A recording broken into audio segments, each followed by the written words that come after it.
11, Matius pasal 11 ayat 2 sampai ayat 14.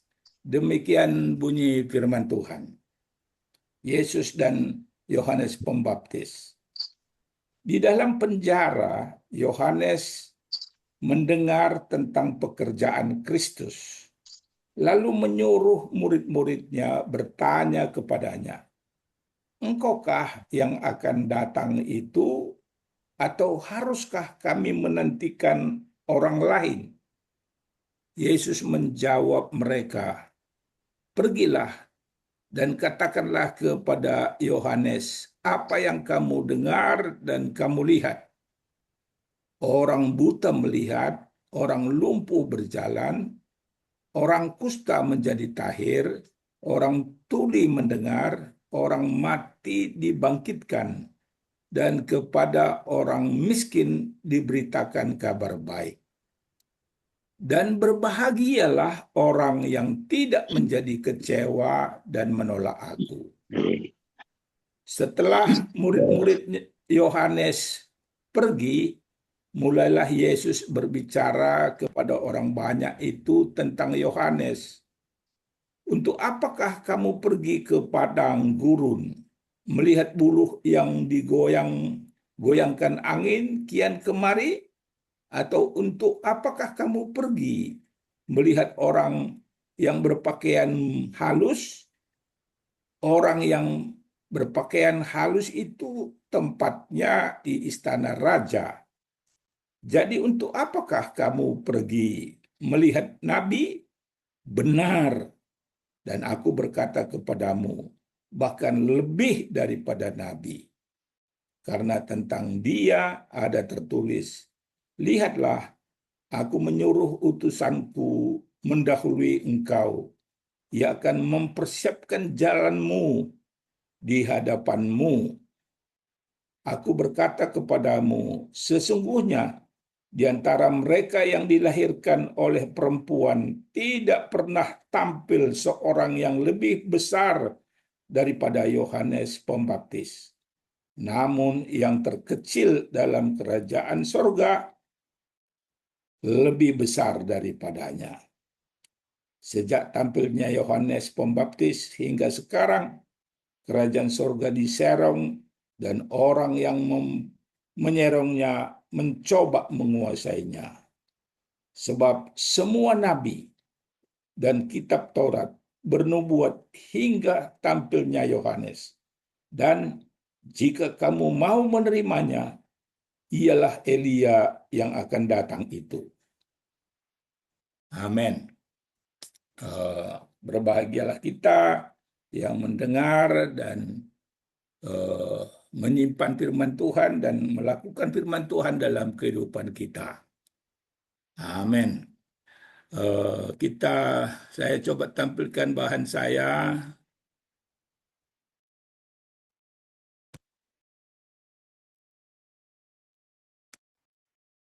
Bisa lihat ya Bapak Ibu?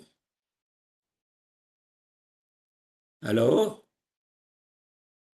Sudah bagus, Pak. Ya. Oke, Pak. Ya. Bagus, Pak. Lanjut, Pak. Bisa baca ya. Jadi tema kita pada pagi hari ini, jangan meragukan, tetapi bersiap sedialah menantikan kedatangan Kristus. Ya, jangan meragukan, tetapi bersiap sedialah menantikan kedatangan Kristus.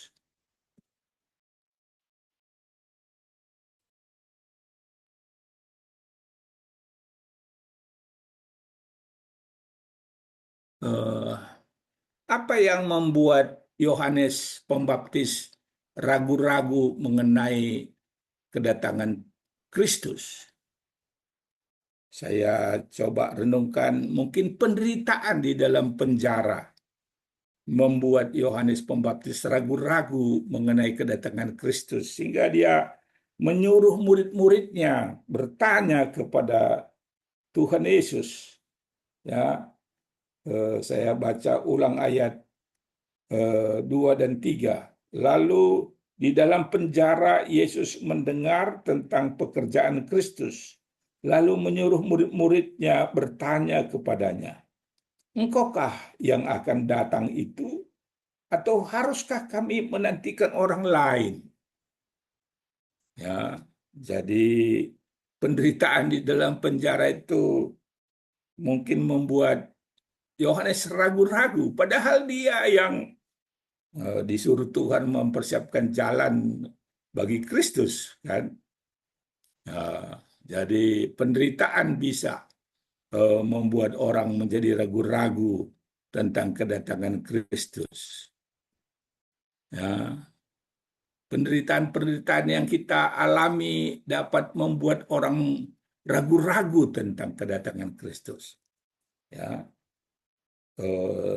puji Tuhan, teman-teman kita di Nigeria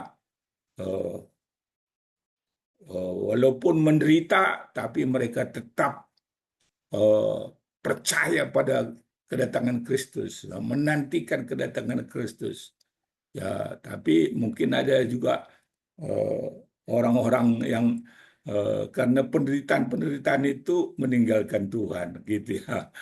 Ya, kita berdoa supaya kita semua sekalipun harus menderita. Ya, memang di dalam 2 Timotius pasal 3 ayat 12, barang siapa yang mau beribadah kepada Tuhan pasti akan menderita. Ya. Dan Filipi pasal 2 ayat Filipi pasal 1 ayat 29, kepada kita dikaruniakan bukan hanya untuk percaya kepada Kristus, tetapi juga untuk menderita untuk Dia. Ya. Ketika kita ragu-ragu tentang kedatangan Kristus, kepada siapa kita bertanya? Ini apa baiknya Yohanes Pembaptis dalam keraguannya bertanya kepada sumber yang tepat, yaitu Tuhan Yesus sendiri. Bukan kepada yang lain, tetapi kepada Tuhan Yesus sendiri. Saya ulangi pertanyaannya. Lalu menyuruh murid-muridnya bertanya kepadanya, engkaukah yang akan datang itu? Atau haruskah kami menantikan orang lain? Yesus menjawab mereka, pergilah dan katakanlah kepada Yohanes apa yang kamu dengar dan kamu lihat. Orang buta melihat, orang lumpuh berjalan, orang buta, orang kusta menjadi tahir, orang tuli mendengar, orang mati dibangkitkan, dan kepada orang miskin diberitakan kabar baik. Ya, Tuhan Yesus menjawab pertanyaan Yohanes Pembaptis dengan tanda-tanda kedatangan Kristus. Dalam Lukas pasal 4 ayat 18-19, ketika Tuhan Yesus memulai pelayanannya, dia katakan, ya, orang buta melihat, orang lumpuh berjalan, orang kusta menjadi tahir, orang tuli mendengar, orang mati dibangkitkan, dan kepada orang miskin diberitakan kabar baik. Dan itu cukup bagi Yohanes menjawab pertanyaan Yohanes, tanda-tanda kedatangan Tuhan Yesus. Ya. Dan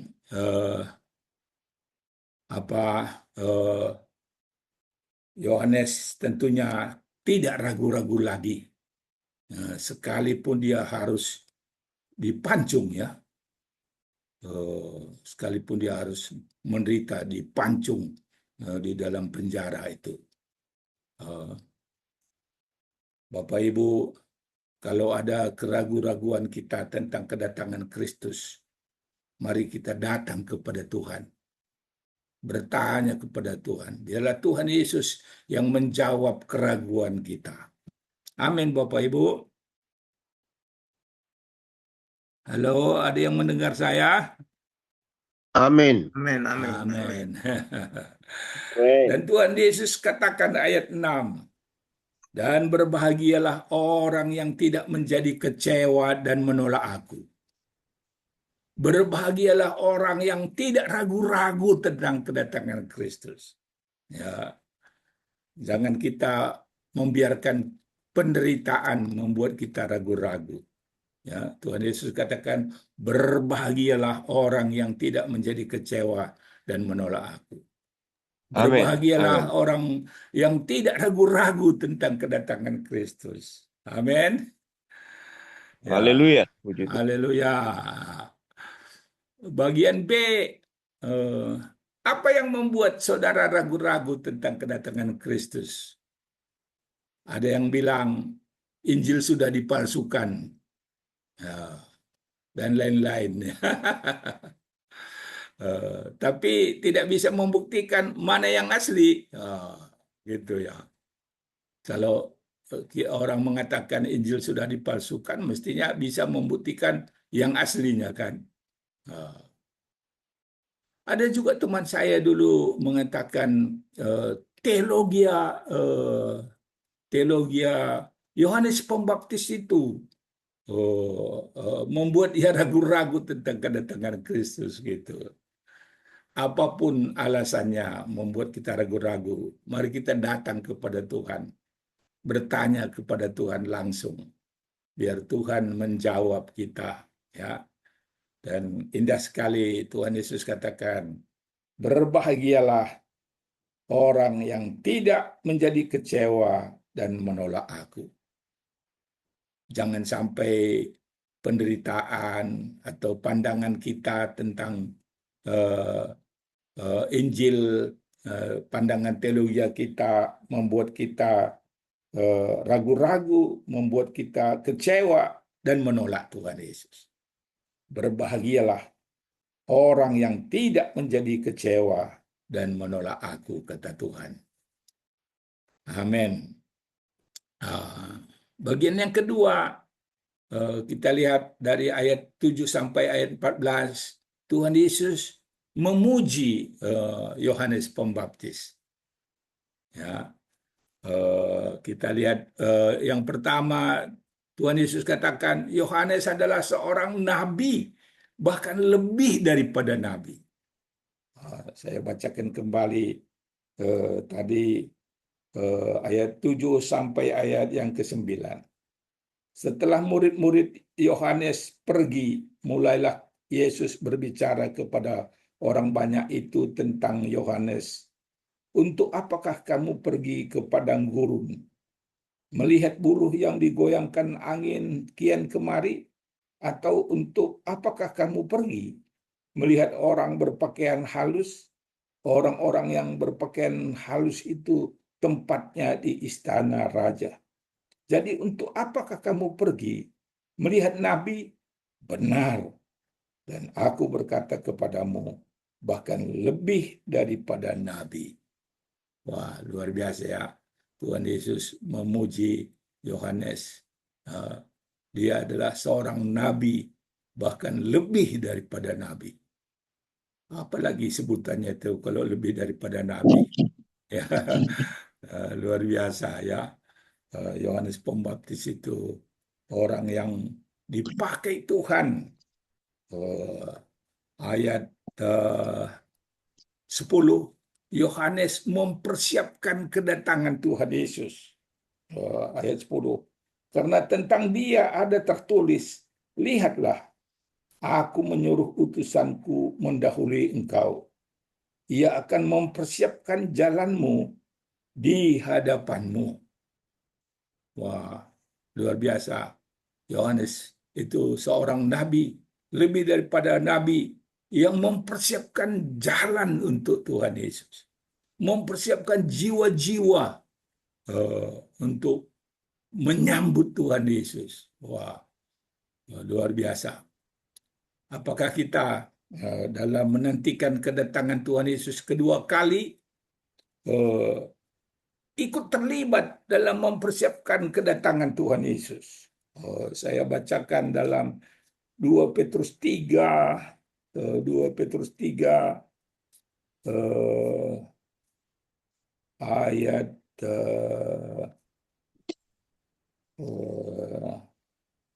ayat 11 dan 12. Jadi jika segala sesuatu ini akan hancur secara demikian, betapa suci dan salehnya kamu harus hidup, yaitu kamu yang menantikan dan mempercepat kedatangan hari Allah. Kita yang menantikan dan mempercepat. Ya, kalau Yohanes mempersiapkan kedatangan Tuhan Yesus, kita seharusnya menantikan dan mempercepat, dan kita harus hidup suci. Betapa suci dan salehnya kamu harus hidup. Wah, ini untuk menantikan kedatangan Tuhan Yesus kali yang kedua. Mari kita menjaga kekudusan hidup kita. Mari kita hidup saleh, hidup suci di hadapan Tuhan, tak bernoda dan tak bercacat dikatakan. Kiranya Tuhan menolong kita menantikan dan mempercepat. Bagaimana kita mempercepat kedatangan Tuhan kali yang kedua? Matius pasal 24 ayat 14 mengatakan Injil kerajaan ini akan diberitakan ke seluruh dunia menjadi kesaksian bagi semua bangsa. Barulah tiba kesudahannya. Barulah Tuhan Yesus akan datang kali yang kedua. Jadi mari kita hidup kudus. Mari kita menjadi orang yang saleh di hadapan Tuhan. Dan mempercepat kedatangan Tuhan Yesus kali yang kedua dengan memberitakan Injil kepada bangsa-bangsa di seluruh dunia. Sekarang menurut kursus Kairos masih ada 6.900 suku terabaikan. Di Indonesia masih ada 164 suku terabaikan. Suku terabaikan definisi misinya, belum ada 2% dari jumlah penduduknya yang percaya pada Tuhan Yesus, yang sungguh-sungguh percaya pada Tuhan Yesus. Masih kurang dari 2%. Mari Bapak Ibu, kita mengambil bagian, memberitakan Injil, supaya kita ikut mempercepat, menantikan dan mempercepat kedatangan Tuhan Yesus kali yang kedua. Di antara orang yang dilahirkan tidak ada yang lebih besar dari Yohanes Pembaptis, tapi yang terkecil dalam kerajaan sorga lebih besar daripadanya. Wah, luar biasa ya. Di antara orang yang dilahirkan tidak ada yang lebih besar daripada Yohanes. Ya, luar biasa. Tuhan Yesus memuji Yohanes Pembaptis. Yohanes Pembaptis serupa dengan Nabi Elia yang akan datang. Ayat 14 tadi. Ya, saya baca ulang. Dan jika kamu mau menerimanya, ialah Elia yang akan datang itu. Ya, ialah Elia yang akan datang itu. Mari Bapak Ibu, apa karunia yang Tuhan berikan bagi kita?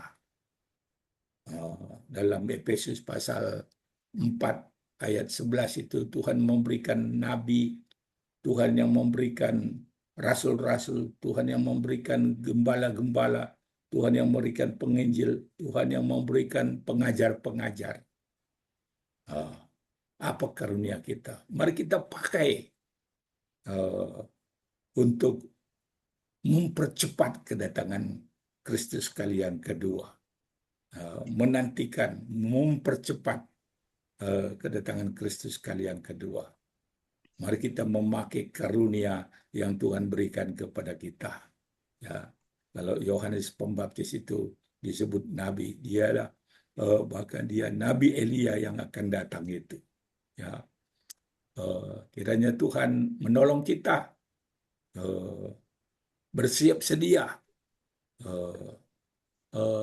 menantikan kedatangan Kristus. Mari kita terlibat dalam pelayanan misi, pemberitaan Injil ke seluruh dunia kepada segala bangsa, supaya kita ikut menantikan dan mempercepat kedatangan Tuhan. Kali yang kedua, kiranya Tuhan menolong kita untuk hidup kudus di hadapan Tuhan, tak bernoda dan tak bercacat di hadapan Tuhan. Amin, Bapak Ibu. Halo. Amin. Amin. Amin. Mari kita berdoanya. Kiranya kita tidak ragu-ragu tentang kedatangan Tuhan, tetapi terlibatlah dalam menantikan dan mempercepat kedatangannya, menjaga kesucian hidup kita di hadapan Tuhan. Amin. Mari kita berdoa. Bapa di dalam sorga, terima kasih Tuhan atas bagian firman Tuhan yang boleh kami baca dan renungkan pada pagi hari ini. Tolong kami tidak ragu-ragu tentang kedatangan Kristus. Walaupun kami harus menderita karena mengikut Tuhan. Oh Tuhan, banyak saudara-saudara kami yang karena mengikut Tuhan Yesus harus menderita, harus memikul salib. Kami berdoa Tuhan untuk mereka. Kuatkan, teguhkan iman mereka Tuhan. Supaya mereka tetap percaya dan tetap terlibat dalam mempercepat kedatangan, menantikan kedatangan Tuhan Yesus. Dan hidup kudus di hadapan Tuhan. Hidup saleh di hadapan Tuhan. Kami berdoa supaya Tuhan tolong. Kalau ada di antara kami harus menderita karena mengikut Tuhan Yesus. Tolong kami Tuhan, kuatkan iman kami. Percaya kami. Dan tolong kami untuk terus hidup kudus dan menantikan dan mempercepat kedatangan hari Tuhan itu. Terima kasih Bapa, terima kasih Tuhan. Berkatilah firman-Mu yang sudah diberitakan pada pagi hari ini. Di dalam nama Tuhan Yesus kami berdoa dan bersyukur padamu. Amin.